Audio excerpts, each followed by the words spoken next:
গাজা যুদ্ধের তদন্ত বন্ধে ইসরায়েলের আবেদন খারিজ করেছে আন্তর্জাতিক অপরাধ আদালত। ফলে ২০২৩ সালের ৭ অক্টোবর হামলার পরের ঘটনাসহ তদন্ত অব্যাহত থাকবে এবং ইসরায়েলি কর্মকর্তাদের বিরুদ্ধে জারি করা গ্রেফতারি পরোয়ানা বহাল থাকবে বলে জানান আইসিসি। যুদ্ধের অবসানে কূটনৈতিক প্রচেষ্টা জোরদার করতে ইউক্রেনের প্রেসিডেন্ট ভলোদিমির জেলেনস্কি সোমবার বার্লিনে মার্কিন আলোচকদের সাথে দ্বিতীয় দিনের বৈঠক শুরু করেছেন। জরুরি ক্রয়ের মাধ্যমে ইসরায়েলের কাছ থেকে আরও হেরন মার্ক 2 ড্রোন কিনছে ভারত।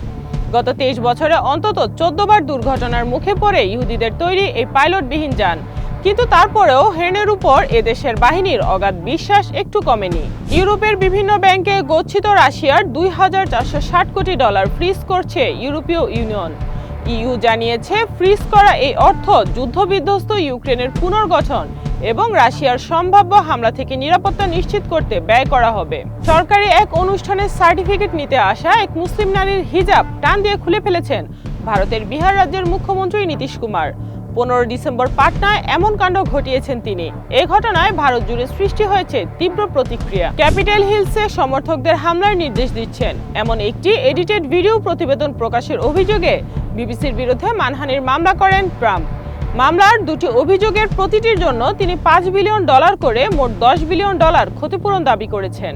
গাজায় ইসরায়েলের নিয়মিত হামলার কারণে ফিলিস্তিনি সংগঠন হামাস জানিয়েছে যুদ্ধবিরতি চুক্তির দ্বিতীয় ধাপের কার্যকারিতা অনিশ্চিত হয়ে পড়েছে।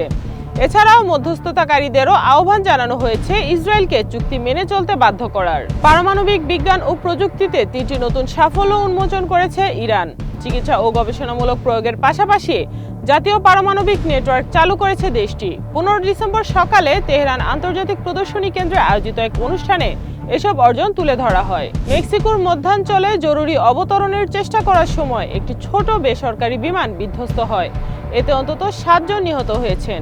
এটি প্রশান্ত মহাসাগরীয় উপকূলীয় শহর আকাপুলকো থেকে উড্ডয়ন করে মাঝপথে যান্ত্রিক সমস্যায় পড়ে বলে জানায় স্থানীয় কর্তৃপক্ষ।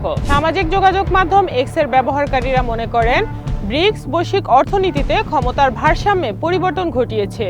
বিভিন্ন দেশের ব্রিক্সে যোগদানের আগ্রহ সামাজিক যোগাযোগ মাধ্যম এক্সে ব্যবহারকারীদের প্রতিক্রিয়া সৃষ্টি করেছে।